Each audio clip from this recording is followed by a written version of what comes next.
Chapter 3, Examination of Formal Requirements. Welcome to your Euro Patent Brief Journey with Baris. We're about to dive into the intricacies of payment of designation fees and the withdrawal of designations in your European patent application. We will follow the content of the EPO Examination Guidelines. This can be a complex topic, but don't worry, I'm here to guide you through every detail. Let's tackle this together, step by step. 11.3.7 Amount Payable. Let's begin by discussing what happens if the amount paid for designation fees is insufficient to cover all the contracting states listed on your request for grant form. This could happen during the period under Rule 39(1) or during further processing under Rule 135(1). If the amount paid is insufficient, and there is no indication provided of which contracting states the fees are intended to cover, the EPO will request you to clarify which states are to be designated. You'll be given a specific time period to provide this information. If you fail to comply in time, then Article 8(2) of the rules relating to fees applies. In such cases, the fees are deemed paid only for as many designations as are covered by the amount paid in the order in which the contracting states were designated. Pause here. Take a moment to ensure that you understand how your payments need to be allocated. This is crucial to avoiding unnecessary withdrawals of designations. If you don't cover all the contracting states, the designation of the states not covered by the fees is deemed withdrawn. The EPO will notify you of this loss of rights. Take another pause. Have you checked the exact amount of fees you need to pay? This is essential to ensuring the full protection of your application. 11.3.8 Withdrawal of designation. Now, let's talk about the withdrawal of designations.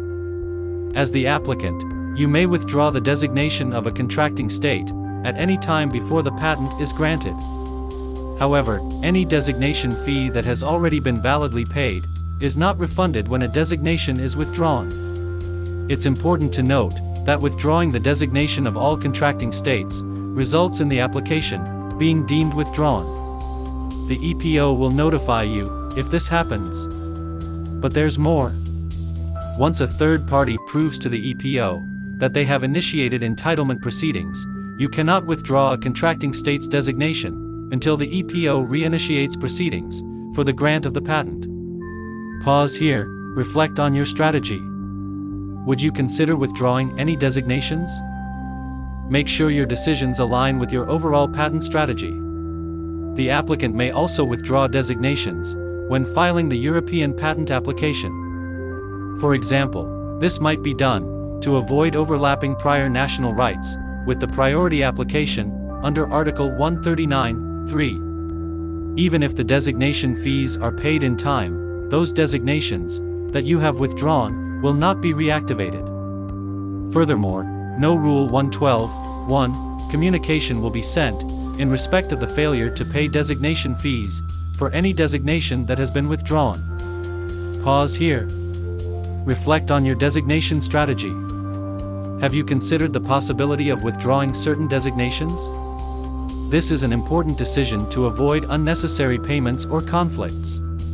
11.3.9 Euro PCT applications entering the European phase before April 1, 2009. Let's move on to Euro PCT applications that are entering the European phase, but were filed before 1 April 2009. For these applications, a designation fee must be paid for each contracting state designated, up to a maximum of 7 times the amount of one designation fee.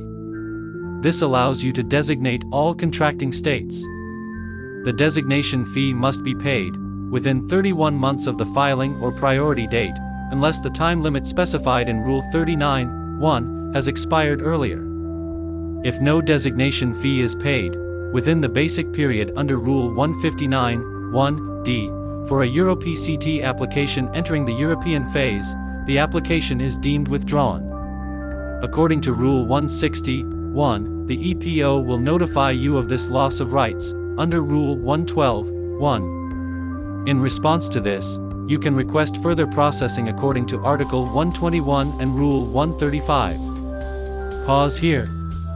Are you familiar with the time limits for paying the designation fees for your EuroPCT application? Ensuring timely payment is key to protecting your application. Recap and reflection.